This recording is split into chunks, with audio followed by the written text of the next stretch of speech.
You are listening to The Origins of the SS, written and narrated by Mark Felton. This is an audio-only production. The SS was the Nazi Party's alternative army for Germany, a political force that grew to hundreds of thousands strong by World War II. They fielded a massive battlefield army of much-feared soldiers called the Waffen-SS, and also a political force that ran Nazi Germany's terror machine, from the Gestapo and security police to the Einsatzgruppen death squads and the concentration camps, and all under the control of the equally feared and despised Heinrich Himmler, Hitler's most loyal follower. But where did it come from? The birth of the SS was slow, the organization emerging out of much bigger Nazi Party organizations, and its origins were as an elite bodyguard for Hitler, in effect a Nazi Praetorian Guard. This is the story of the genesis of the SS and its emergence to completely dwarf the organizations that spawned it in the violent time the Nazis called the Years of Struggle, between Hitler's joining the party in 1919 and his assumption of the Chancellorship of Germany in 1933. Hitler was a target for assassins long before he became German Chancellor in January 1933. Mired in rough street politics, his extreme views made him a target for assassination from the earliest days of the National Socialist movement. Hitler therefore required protection virtually from the first. In the beginning, his bodyguards were no more than enthusiastic thugs, but Hitler's personal protection would slowly evolve through the 1920s and early 30s from its street-fighting origins into the prototype multi-layered security that is so familiar to anyone who has seen an American president interacting with his public. And at the heart of that professional protection would be the SS. It is small wonder that given the extremely violent times that he inhabited, Hitler realized early on that if he was not to fall victim to assassination, and therefore be prevented from achieving his goals, he needed protection. Hitler said that he required bodyguards who were, quote, men who would march even against their own brothers, unquote. He was not to be disappointed.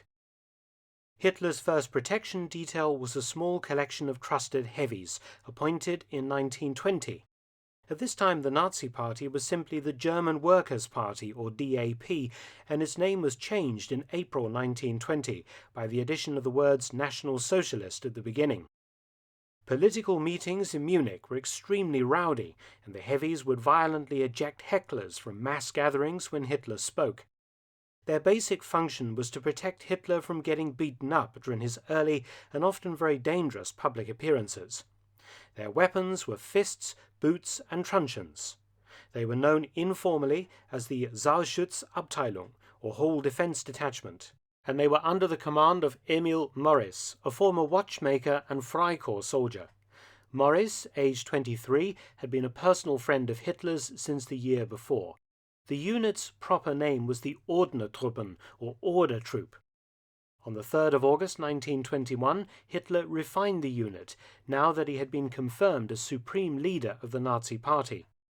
In order not to antagonize the Bavarian government, Hitler chose the rather innocent-sounding title Party Gymnastics and Sports Division.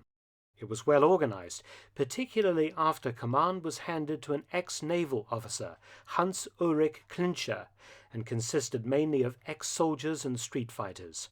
In September 1921, the unit became the Sturmabteilung, or Storm Division, the SA, but was quickly dubbed the Brown Shirts after the color of their uniforms.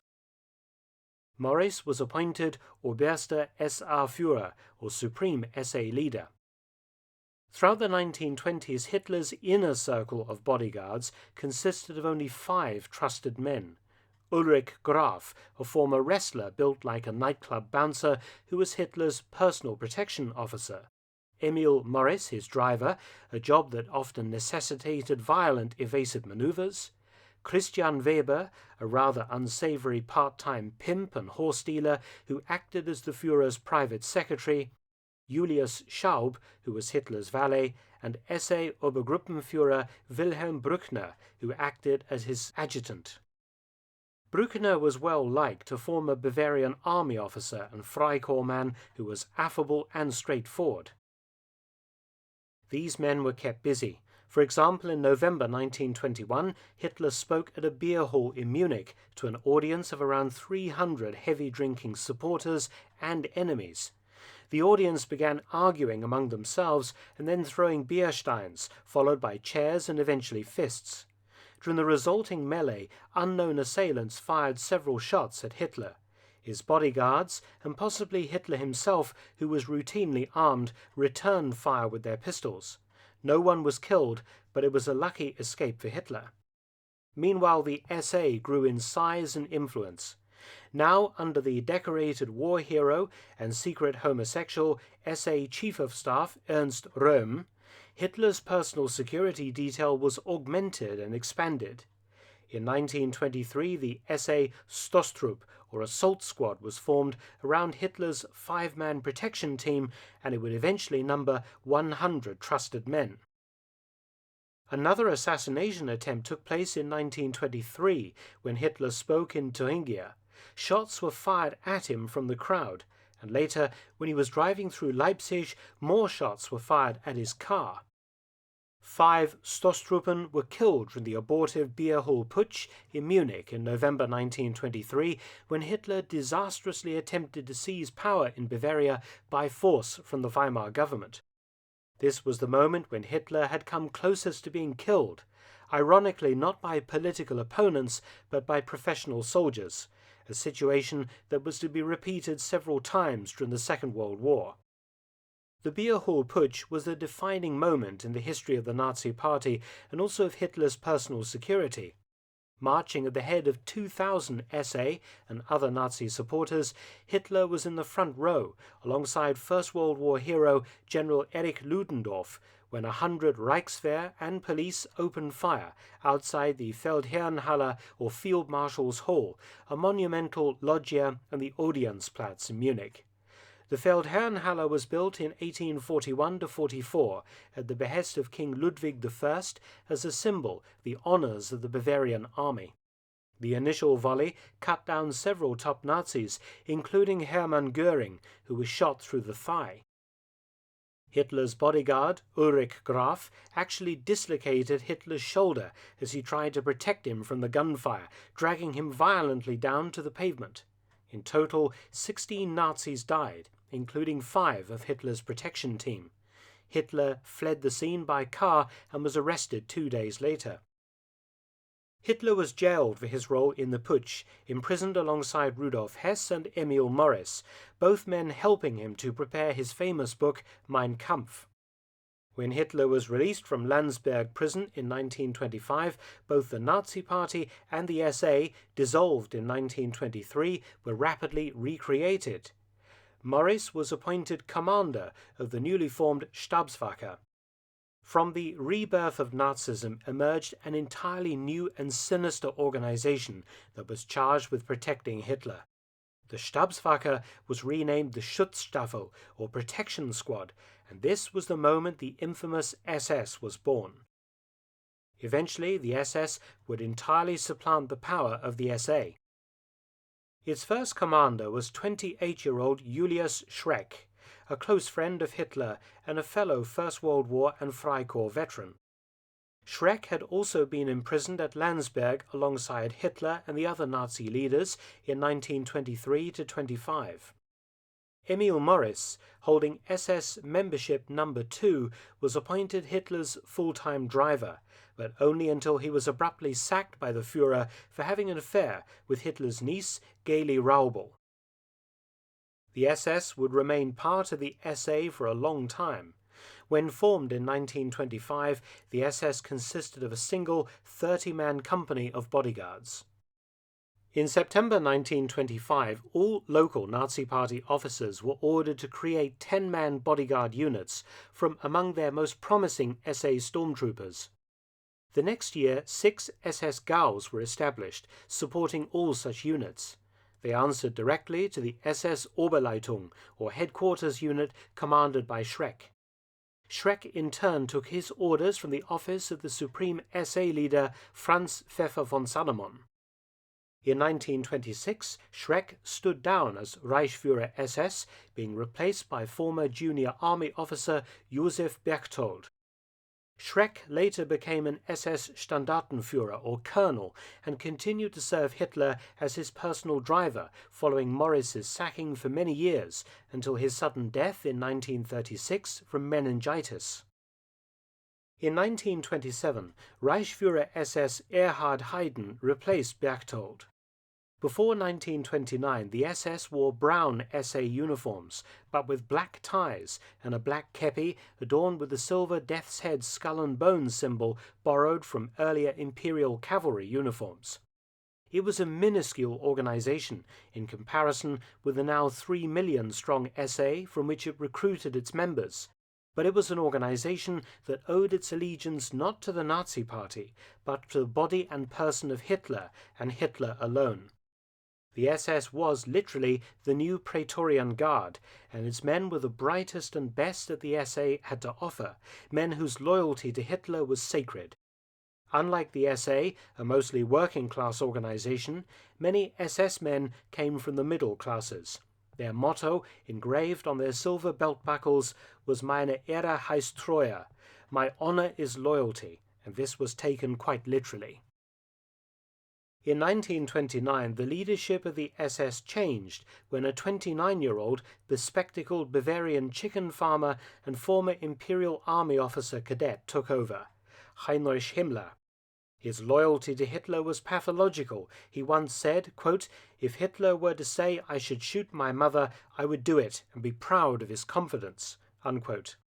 With men such as Himmler at his disposal, Hitler's protection underwent a revolution, evolving from a rough gang of street toughs and bruisers into a professional organization that quickly gained both numbers and responsibilities. Himmler changed the look of the SS to differentiate it from the SA. The SS uniform now incorporated black breeches, black boots and belts, and black edges to the Nazi armband. In 1932, the organization adopted a completely new all-black uniform, manufactured by Hugo Boss. Although still a tiny organization, the SS was nonetheless quickly gaining Hitler's trust, and Himmler was building up and expanding his power base. By March 1933, the SS had grown from 280 to 50,000 men. It was decided to form a new bodyguard unit to protect Hitler, the men mostly drawn from the 1st SS Standarte in Munich.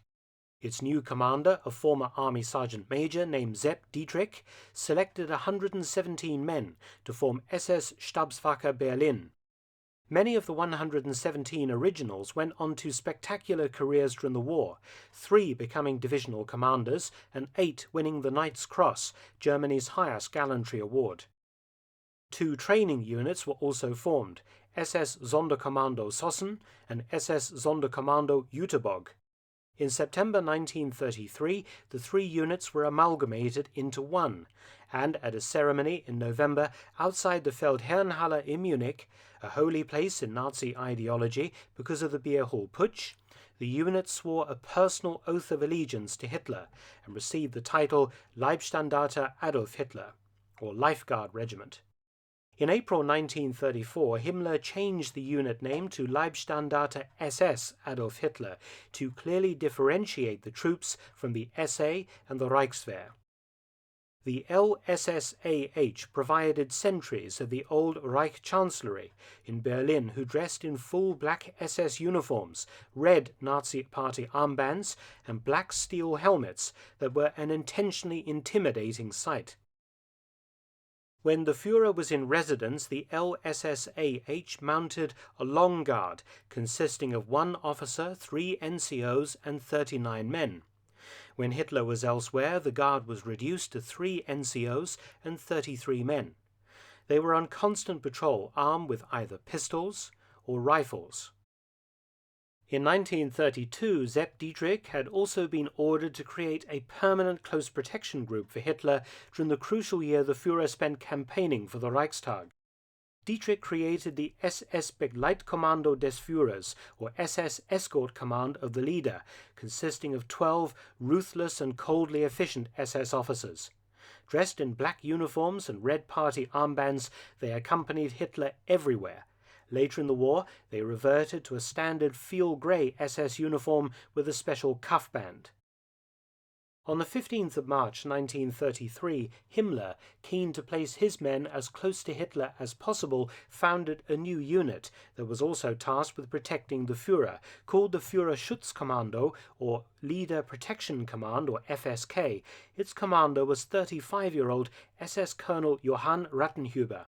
A Bavarian, Rattenhuber was a former policeman and First World War infantryman, and would remain at Hitler's side until the very end. He only joined the Nazi Party after he was appointed to lead the FSK, his police skills being more important than his ideology.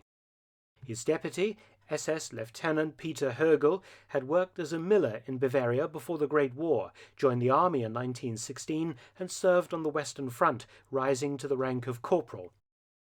In 1919, he had joined the Bavarian police, transferring to the criminal police in 1932, before joining the SS and being appointed to the FSK.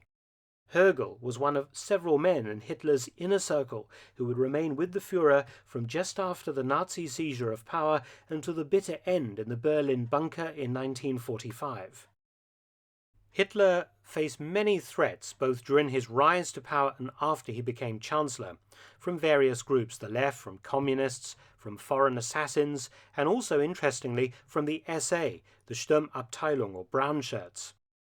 The leader of the SA, Ernst Röhm, frightened many Germans, particularly the Reichswehr General Staff and prominent industrialists, when he constantly alluded to the SA replacing the regular army and creating a true socialist state. There was also a fear that Röhm had his eye on replacing Hitler as leader of Germany. The SA numbered 3 million, while the Treaty of Versailles had limited the regular army to just 100,000 men. Generals and industrialists made representations to the new Chancellor Hitler to curb Röhm's power, but Hitler initially was reluctant to move against the very people who had done so much to put him into power. Other Nazi leaders wanted the SA leadership smashed, chief among them Hermann Göring and Heinrich Himmler. Hitler eventually moved against Röhm when Göring and Himmler fed a fabricated plot to him. This suggested that the SA was planning to depose Hitler as Führer. Hitler had ordered the SA leadership to meet at the Hanselbauer Hotel at Bad Wiessee on the 10th of June 1934. Hitler, accompanied by his SS bodyguards, stormed into the hotel and placed the leaders under arrest. Elsewhere in Germany, SA leaders were simply shot. Hitler initially reprieved Röhm because of his vital role in the early days of the movement, but under pressure from Göring and Himmler, Hitler changed his mind. Röhm was offered suicide, but refused, so 2 SS officers shot him to death in his cell. Altogether, upwards of 200 senior SA leaders were murdered in the Purge, and the brown shirts brought severely to heel. The night of the Long Knives, when Hitler used his SS bodyguards to smash the power of the SA, was the event that would establish the SS as the new power in Germany. After this, Himmler and his Black Knights were in the ascendant. The SA was severely reduced in numbers, and although it survived until 1945, it was sidelined, and most of its personnel drafted into the armed forces during the war. So from 1934 to 1945, Himmler worked assiduously to expand the power of the SS into every aspect of German society and economy. By war's end in 1945, Himmler's empire encompassed over 900,000 SS members.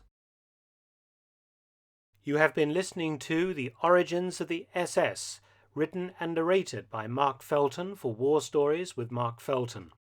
For a wide variety of military history videos, please visit my other YouTube channel, Mark Felton Productions. You can also help to support both of my channels at PayPal and Patreon, details in the description box below.